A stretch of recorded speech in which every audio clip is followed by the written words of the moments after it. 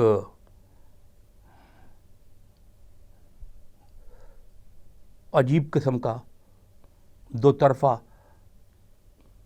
Rejection کا تعلق بھی ہے اور ایکسیپٹنس کا تعلق بھی ہے۔ ریجیکشن جو ہے وہ اس مضمون کا جب میں نے ٹرانسلیشن کیا تو بڑا یعنی میں حیران بھی ہوا، اور اس کے طرز عمل کو، ایک تو وہ سخت کنڈیم کرتا ہے، مذمت کرتا ہے ان سب لوگوں کی جو ریلیجن پہ بات کرتے ہیں اور ریلیجن پہ سیمینار کراتے ہیں، اور مسلمان جو نقطہ نظر ہے اس کو شامل نہیں کرتے۔ یہ اس نے بہت اس چیز کی مذمت کی ہے۔ وہ کہتا ہے کہ جب آپ ریلیجن پہ بات کریں گے، اور جب خصوصاً اسلام پہ بات کریں گے، آپ اسلام کے خلاف ہی بات کیوں نہ کریں۔ اسلام کا نمائندہ موجود ہونا چاہیے جو اسلام کے نقطہ نظر کو پیش کر سکے، اور اس کا نقطہ نظر یہ ہے کہ 3 مذاہب جو ہیں سسٹر ریلیجنز ہیں۔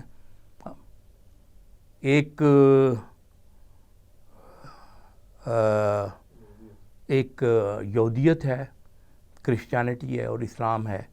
ان تینوں کو الگ کر کے دیکھا نہیں جا سکتا، ان کو ملا کے ہی دیکھا جا سکتا۔ اور پھر ساتھ یہ بھی کہتا ہے ایک اس کے الٹ کہ اسلام کا تعلق جو ہے وہ تشدد پسندی سے ہے، اور اس کے اندر جو ہے وہ خصوصیات موجود ہیں جو کہ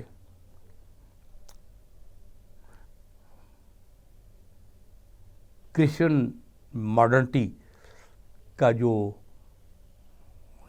جو نقطہ نظر تھا، لبرلزم کا اور ایکسیپٹنس کا، یونیورسلزم کا، اس کو یہ ریجیکٹ کرتا ہے۔ لیکن مزے کی بات یہ ہے کہ دریدہ یہ بھی کہتا ہے کہ آج کل کا جو ملٹی نیشنل کارپوریشنز کا جو چل رہا ہے سلسلہ، یونیورسلزم جسے کہتے ہیں، یا جسے اردو میں میں اسے کہوں گا عالمگیریت، وہ کہتے ہیں وہ اس یونیورسلزم کو واحد چیلنج کرنے والا مذہب ہے۔ اور یہ بھی کہتا ہے کہ یہ انسانیت کے لیے یہ اس طرح ایک ہوپ نظر آتی ہے، اس یہ یونیورسلزم جو ہے جو چل رہا ہے اور سلسلہ، تو وہ اس کے علاوہ اس نے یہ باتیں بھی کی ہیں کہ یہ 3 سسٹر ریلیجنز ہیں اور ان کا آپس میں ایک بھائیوں کا والا تعلق بھی ہے اور ایک شدید مخالفت کا بھی ایک تعلق ہے۔ تو یہ جو مضمون ہے اس میں انہوں نے دریدہ نے اسلام کی حمایت بھی کی ہے اور اسلام کے مختلف حوالوں سے ردت بھی کی ہے۔ تو یہ مضمون کا کرکس۔ ڈاکٹر صاحب بہت ہی شاندار، بہت ہی عمدہ گفتگو رہی۔ ہماری روایت ہے کہ ہم اپنے مہمان سے درخواست کرتے ہیں کہ وہ اپنی منتخب تحریر، اپنا منتخب کلام بھی ضرور ہمیں سنائیں اور ہمیں مستفید کریں اس سے، اور وہ بھی اس انٹرویو میں ان کے ریکارڈ کا حصہ بن جائے۔ تو ڈاکٹر صاحب اپنی کوئی تحریر آپ اپنی کتاب میں سے ضرور سنائیے۔ جمالیات، یہ کتاب کا چونکہ موضوع جو ہے جمالیات ہے، تو اس حوالے سے جمالیات سے میری دل بستگی بہت پرانی ہے۔ زندگی کے سفر میں ڈھیروں بدصورتیوں کا سامنا کرنے اور لاتعداد دکھ سہنے کے باوجود میرا ایمان خوبصورتی پر کبھی متزلزل نہیں ہوا۔ مجھے شکست دینے کی ہر عہد میں بہت کوشش کی گئی، لیکن میری قوت ارادی کے سامنے کوئی ٹھہر نہیں سکا۔ میں بہترین سروائیور ہوں۔ زیست کے کینوس پر جب بھی تاریک راتیں طویل ہوئی ہیں، میں نے 14ویں کے چاند کے ملکوتی حسن کے بارے میں سوچا ہے، سورج کے طلوع ہونے کا انتظار کیا ہے، بہار کے پھولوں اور مترنم پرندوں کے خواب دیکھے۔ قنوجیت کے دورے مجھ پر بھی پڑے ہیں، لیکن میں ہر صبح ایک نئے ایقان کے ساتھ گھر سے نکلا ہوں۔ امید سے لبریز حسین فکر الف لیلہ کی شہرزاد کی طرح میرے ساتھ رہی ہے۔ کون ہوتا ہے حریف میں مرد افکن عشق؟ میرا استدلال یہ ہے کہ چونکہ دنیا میں خوبصورتی موجود ہے، اس لیے خدا کا وجود ہے۔ خدا، مجھے یقین ہے، لیونارڈو ڈا ونچی، شیلے، ٹیگور اور اقبال کا خدا ہوگا۔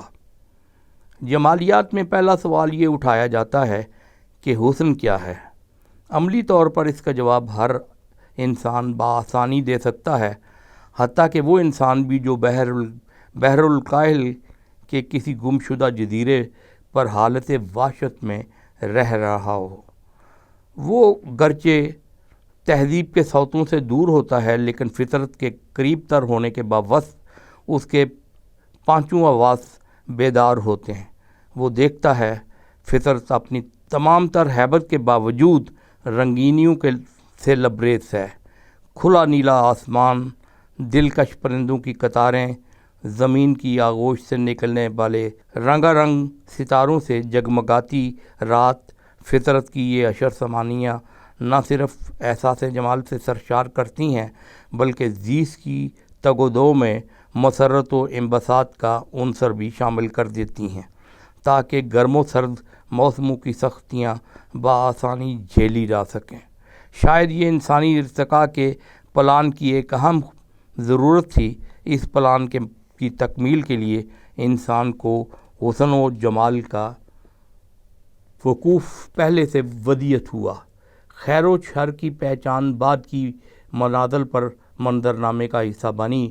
یوں کہہ لیجئے کہ کائنات کے تخلیقی عمل میں کوئی لیونارڈو ڈا ونچی سب سے پہلے روبہ آیا تھا، جسے مونالیزا کی تصویر اور اس کے عقب میں باغ عدن کا لینڈسکیپ بنانا مطلوب تھا۔